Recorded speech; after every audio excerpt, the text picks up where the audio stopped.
இது மகிமை நேரம். கர்த்தரும் இரட்சகருமாகிய இயேசு கிறிஸ்துவின் நாமத்தினாலே உங்கள் யாவருக்கும் என்னுடைய காலை வணக்கத்தை தெரிவித்துக் கொள்கிறேன். இந்த நாளிலும் நாம் தியானிக்கும்படியாக தெரிந்து கொண்ட வேத வசனம் 2 சாமுவேல் 7ஆம் அதிகாரம் 29ஆம் வசனம். இப்போதும் உமது அடியானின் வீடு என்றைக்கும் உமக்கு முன்பாக இருக்கும்படி அதை ஆசீர்வதித்தருளும். உமது அடியானின் வீடு என்றைக்கும் உமக்கு முன்பாக இருக்கும்படி அதை ஆசீர்வதித்தருளும். தாவீது ராஜா ஆண்டவரிடத்திலே பண்ணுகிற விண்ணப்பத்தை நாம் பார்க்கிறோம். நாம் இந்த வாரத்திலே தொடர்ந்து ஆசீர்வாதத்தை ஆண்டவரிடத்திலே கேட்டு பெற்றுக்கொண்ட மனிதர்களை குறித்து நாம் தியானித்தோம். இந்த நாளிலே தாவீதை குறித்து நாம் பார்க்கிற பொழுது தாவீது ஆண்டவரிடத்திலே விண்ணப்பம் பண்ணுகிறார். இப்போதும் உமது அடியானின் வீடு என்றைக்கும் உமக்கு முன்பாக இருக்கும்படி அதை ஆசீர்வதித்தருளும். என்னுடைய வீடு என்றைக்கும் உமக்கு முன்பாக இருக்கும்படி என்னுடைய வீட்டை நீர் ஆசீர்வதித்தருளும் என்று சொல்லி கேட்கிறதை நாம பார்க்கிறோம். வீடு என்று சொல்லும் பொழுது நம்முடைய குடும்பம், நம்முடைய பிள்ளைகளை குறிக்கிறது. வெறும் 4 சுவர்கள் மாத்திரம் அல்ல. வீடு என்பது வீட்டில் உள்ள உறுப்பினர்கள், பிள்ளைகள், குடும்பத்தை ஆண்டவர் ஆசீர்வதியும் என்று சொல்லி கேட்கிறதை நாம பார்க்கிறோம். இந்த 2 சாமுவேல் 7ஆம் அதிகாரத்திலே துவக்கத்திலே நாம பார்க்கிறோம். கர்த்தர் தாவீது ராஜாவை சுற்றிலும் இருந்த எல்லா சத்துருக்களின் கைக்கும் நீங்களாக்கி இளைப்பாற பண்ணுகிற காலத்திலே அவர் சொல்லுகிறார், நாத்தான் தீர்க்கதரிசியை பார்த்து சொல்லுகிறார், பாரும், நான் கேதுரு மரங்களால் கட்டப்பட்ட வீட்டிலே வாசம் பண்ணுகிறேன், ஆனால் தேவனுடைய பெட்டியோ திரைகளின் நடுவே இருக்கிறது என்று சொல்லி சொல்லுகிறார். உடனே நாத்தான் தீர்க்கதரிசி சொல்லுகிறார், உம்முடைய மனதில் இருக்கிறதுன்படி நீர் என்ன செய்யும் என்று சொல்லுகிறார். அப்பொழுது ஆண்டவருடைய வார்த்தை நாத்தானுக்கு உண்டாகி அவர் சொல்லுகிறார், நீ தாவீதினிடத்துல போய் சொல்லு, நான் இஸ்ரவேல் ஜனங்களை வனாந்திரத்துல வழி நடத்தி கொண்டு வருகிற பொழுது நான் என்ன செய்யல, ஒரு ஆலயத்தை கட்ட வேண்டும் என்று சொல்லி நான் யாரிடத்திலும் கேட்கல.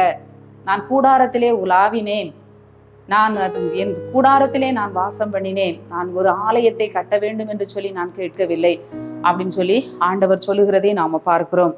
எல்லா சத்துருக்களையும் நிர்மூலமாக்கி நான் உனக்கு ஒரு பெரிய தாவீது என்கிற ஒரு பெரிய நாமத்தை உனக்கு கொடுத்தேன் என்று சொல்லி தாவீதை ஆசீர்வதிக்கிறதை நாம பார்க்கிறோம். அது மாத்திரமல்ல, நீ என்னுடைய ஆலயத்தை கட்ட வேண்டும், எனக்கென்று ஒரு ஆலயத்தை கட்ட வேண்டும் என்று சொல்லி நீ விரும்பினபடியினால் நான் உனக்கு ஒரு வீட்டை கட்டுவேன், கர்த்தர் உனக்கு ஒரு வீட்டை கட்டுவார் என்று சொல்லி அங்கே ஒரு ஆசீர்வாதத்தை கொடுக்கிறதை நாம பார்க்கிறோம். அந்த பின்னால நம்ம பார்க்கிற பொழுது, உன் சந்ததியை நான் ஆசீர்வதிப்பேன், உன்னுடைய நாட்கள் நிறைவேறி நீ படுத்துக்கொண்ட பின்பு உனக்கு பின்பு உன் சந்ததியை நான் என்ன செய்வேன், எழும்ப பண்ணுவேன், உன் சந்ததியை நான் ஆசீர்வதிப்பேன் என்று சொல்லி ஆசீர்வதிக்கிறதை நாம பார்க்கிறோம். அப்பொழுதுதான் இல்லை நம்ம பார்க்கிறோம், ஆண்டவரே தேவரீர், ஆண்டவருடைய சமூகத்துல போய் தாவீது விண்ணப்பம் பண்ணுகிறார், என்னை இதுவரைக்கும் நீர் நடத்தி கொண்டு வந்ததற்கு நான் எம்மாத்திரம், என் வீடு எம்மாத்திரம் ஆண்டவரே, நான் ஆட்டு மந்தையின் பின்னாக அலைந்தவன், என்னை ஆட்டு மந்தையிலிருந்து எடுத்து என்னை நீர் ஒரு அரசனாக நீர் உயர்த்தினீர், இதுவரைக்கும் நீர் என்னை ஆசீர்வதித்து வந்தீர், இதுவரைக்கும் நீர் என்னை நடத்தி கொண்டு வந்ததற்கு நான் எம்மாத்திரம் ஆண்டவரே, என் வீடு எம்மாத்திரம் ஆண்டவரே. வெகு காலத்துக்கு பின்னால நடக்கக்கூடிய செய்திகளையும் மனுஷர் முறைமையாக நீர் எனக்கு சொல்லி இருக்கிறீர், உனக்கு மாத்திரமல்ல உன் சந்ததி, தூரத்தில் உள்ள உன்னுடைய சந்ததியும் ஆசீர்வதிக்கப்படும் என்று சொல்லி இருக்கிறீரே என்று சொல்லி ஆண்டவரிடத்திலே ஜெபிக்கிறதை நாம பார்க்கிறோம். நாம் கடைசி வசனத்திலே அவர் சொல்லுகிறார், ஆண்டவரே நீர் சொன்னபடியே என்னை ஆசீர்வதியும், என் வீடு ஆசீர்வதிக்கப்பட்டிருப்பதாக, இப்போதும் உமது அடியானின் வீடு என்றைக்கும் உமக்கு முன்பாக இருக்கும்படி அதை ஆசீர்வதித்தருளும். கர்த்தராகிய ஆண்டவராகிய தேவரீர் அதை சொன்னீர், உம்முடைய ஆசீர்வாதத்தினாலே உமது அடியானின் வீடு என்றைக்கும் ஆசீர்வதிக்கப்பட்டிருப்பதாக. நாமும் கூட ஆண்டவரிடத்திலே கேட்போம், ஆண்டவரே உம்முடைய ஆசீர்வாதத்தினாலே என் வீடு ஆசீர்வதிக்கப்பட்டு இருக்கட்டும். கர்த்தரின் ஆசீர்வாதமே ஐஸ்வர்யத்தை தரும், அதனோடு அவர் வேதனையை கூட்டார் என்று சொல்லி பார்க்கிறோம். கர்த்தருடைய ஆசீர்வாதம் நம்முடைய வீட்டிலே உண்டாயிருக்க வேண்டும், தேவனுடைய ஆசீர்வாதம் நம்ம குடும்பங்களிலே உண்டாயிருக்க வேண்டும். தாவீதுக்கு ஆண்டவர் அதை கொடுத்தார், தாவீதுக்கு ஆண்டவர் அதை அருளி செய்தார். நம்ம சங்கீதம் 115ஆம் சங்கீதத்திலே வாசிக்கிறோம். 115ஆம் சங்கீதம் 12ஆம் வசனத்திலே நாம பார்க்கிறோம், கர்த்தர் நம்மை நினைத்திருக்கிறார், அவர் ஆசீர்வதிப்பார். யாரெல்லாம் ஆண்டவர் ஆசீர்வதிப்பாராம், இஸ்ரவேல் குடும்பத்தாரை ஆசீர்வதிப்பார், அவர் ஆரோன் குடும்பத்தாரை ஆசீர்வதிப்பார். மட்டுமல்ல, கர்த்தருக்கு பயப்படுகிற பெரியோரையும் சிறியோரையும் ஆசீர்வதிப்பார். நம்முடைய ஆண்டவர் ஆசீர்வதிக்கிற தேவன். குடும்பம் குடும்பமாக, சந்ததி சந்ததியாக ஆண்டவர் ஆசீர்வதிக்கிறவர். தாவீதை மாத்திரம் அல்ல, தாவீதுக்கு மாத்திரம் ஆசீர்வாதம் இல்லை, அவனுக்கு பின்பாக அவனுடைய பிள்ளைகளின் பிள்ளைகள். நம்ம ராஜாக்கள் 1 ராஜா 2 ராஜாக்கள்ல வாசிக்கிறோம், நாளாகமங்களின் புஸ்தகத்திலே வாசிக்கிறோம். தாவீதுக்கு பிறகு அவனுடைய சந்ததியிலே வந்த அவனுடைய ராஜாக்கள் பிள்ளைகள், அந்த வரிசையை நாம பார்க்கிறோம். இறுதியாக அந்த தாவீதின் சந்ததியிலே இயேசு கிறிஸ்துவும் பிறக்கிறதை நாம பார்க்கிறோம்.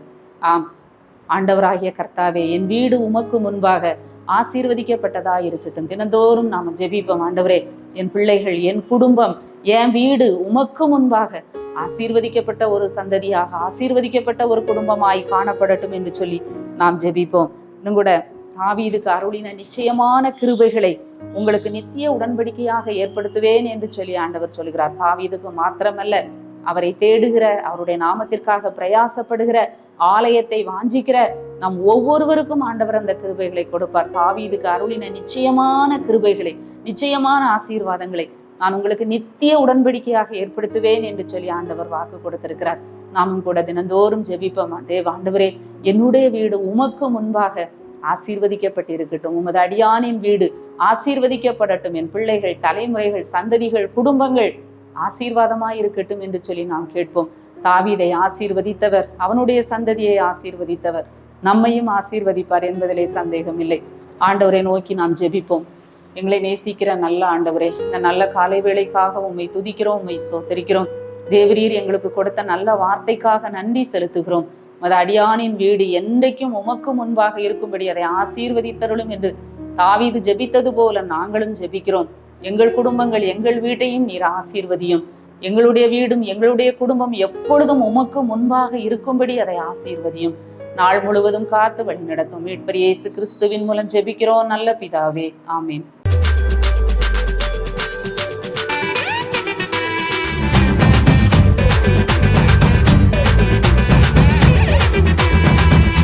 மகிமை